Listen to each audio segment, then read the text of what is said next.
This is Up Close. I'm Stephen I. Weiss. How and what we eat has become a question and a crisis in America. This week, we'll look at some unexpected effects of the obesity epidemic, and then a theory that claims we've long had it all wrong on the idea that eating fat is what is making us fat. The obesity epidemic is having all manner of knock-on effects in our society. The transformation of our nation's waistlines is transforming our culture in many ways. Examining how the most basic cultural element of relationships is altered by this dynamic is Kaiser Health News reporter Sarah Varney, author of XL Love, How the Obesity Crisis is Complicating America's Love Life. But when we think of why obesity is happening, it could well be that we're looking at the wrong culprits in our diets. For decades now, we've thought that reducing fat in our diets is the way to health. But Nina Teicholz suggests the scientific research underlying that thought is deeply flawed in her book, The Big Fat Surprise: Why Butter, Meat, and Cheese Belong in a Healthy Diet. But first, here's my interview with Sarah Varney. When we talk about obesity in America, when we talk about health in America, it's a lot of talk about numbers, it's a lot of talk about factors, a lot of talk about what changes things. And it tends to overall treat obesity and obese people as this object. I grew up with a morbidly obese grandmother, so I certainly watched the way the world treated her.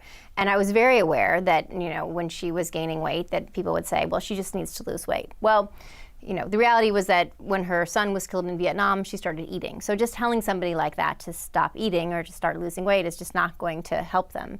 So, and I also saw how it affected her own relationship with my grandfather. And I, as a health reporter, spent many years doing a lot of stories, just like you described, about diabetes, about hypertension. I remember one story in particular where I was following this 14-year-old girl who was trying to qualify for a weight loss drug trial at UCSF in San Francisco. And I remember having lunch with her and her family and just thinking, what is her life like at school? Not just around bullying and discrimination, but does she want to date somebody? What are her first romantic and sexual experiences going to be like? So that was really the idea for the book, was to sort of, look at overweight and obese people and ask these questions. And there are studies that have tried to get inside the heads of not only how people who are reacting to obese people, but obese people specifically. And overall, it's not good. It's very sad, and it's very self-effacing and rejecting people who look like, right? Yeah, what I found really interesting, this was part of the reason I also wanted to go to Mississippi, was does the stigma of obesity lessen when you have more obese people? So now we have 2 out of 3 Americans who are overweight or obese. In Mississippi, you have communities where 60, 70% of the population in the Delta, for instance, is obese. And what I found was that it doesn't really, the widespread prevalence of obesity doesn't necessarily temper the discrimination and stigma against obesity. In some cases, just sort of scales it up. So you'll go to a school in Mississippi, and what you'll see is the obese girls are just not as obese as the extremely or morbidly obese girls, but the same kinds of dynamics that we sort of think of on the playground or in the classroom or at the prom are still in place. And within the obesity epidemic, it's not simply children who are raised obese and become obese teens and become obese adults. There's a lot of vacillation. There's a lot of skinny kids who end up being obese and obese kids who end up being skinny. But you talk about the idea that really affects their mental makeup too, and again, in really damaging ways. Yeah, actually, psychologists will tell you that for kids who grew up obese, who remain obese as adults, which the vast majority do, while they still pay a psychological price, that perhaps the people who grow up as thinner or more normal weight when they're younger and then gain weight when they're in their, say, 20s, that they have a much more difficult time sort of readjusting to this new reality because they remember what it was like when the world sort of treated them as a, quote, healthy weight or normal weight person. So now all of a sudden they're in their mid-20s, they're trying to date, and there's, a lot of rejection. They're not getting, responses on dating websites, those sorts of things, and it can be much more agonizing for them because they're not accustomed to it. And now, a journalist who spent nearly 10 years researching the issue says we should be eating more fat, Nina Teicholz. Why would butter, meat, and cheese, with the common wisdom being completely the other way, what our doctors have been telling us completely the other way for decades, why would butter, meat, and cheese be what we should be eating? first you have to understand, like, where did this idea come from? Why do we believe buttermeat and cheese are bad for health? And that's because we've been told that the saturated fats in them cause heart disease.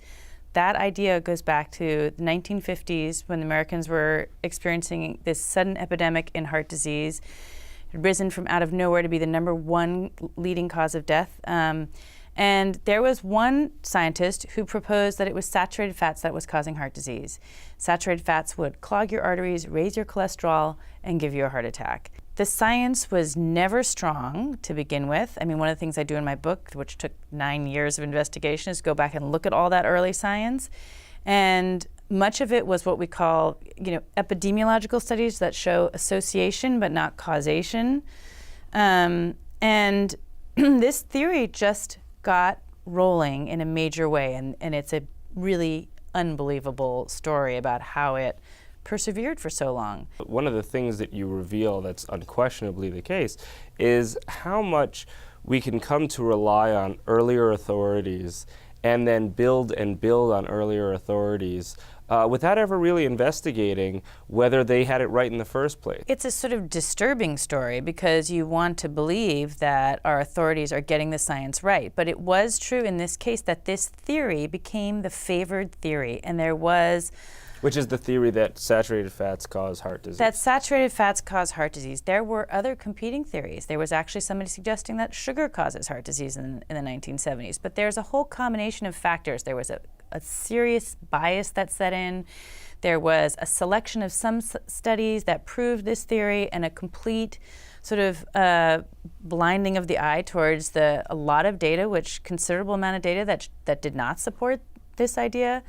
There was a kind of institutional momentum that built up behind this hypothesis. In this case, the American Heart Association and the USDA, they really couldn't reverse course after this theory had sort of been adopted by them for decades. And one of the other insights I gained from just the overall scope of the book was how little has actually been done to really determine what is a healthy diet. Right. There's not a lot of great clinical work being done. Nutrition science is hard to do. That is one of the issues at the heart of why we have gotten it so wrong. There's basically two things you can do. You can either put people on diets, which is hard because you have to feed them, keep after them, make sure they aren't cheating. And the other problem with nutrition science of the last 50 years, we've been exclusively focused on dietary fat as the cause of all of obesity and all disease. So there are thousands upon thousands of studies out there looking at different fatty acids and their effects on cholesterol levels, and there's to the exclusion of many other interesting subjects about nutrition. That's all for this week's abbreviated web episode of Up Close. A reminder, you can see the full episode of Up Close on the Jewish Channel on cable, or listen to the full audio of the show as a podcast available on iTunes and your favorite podcast player.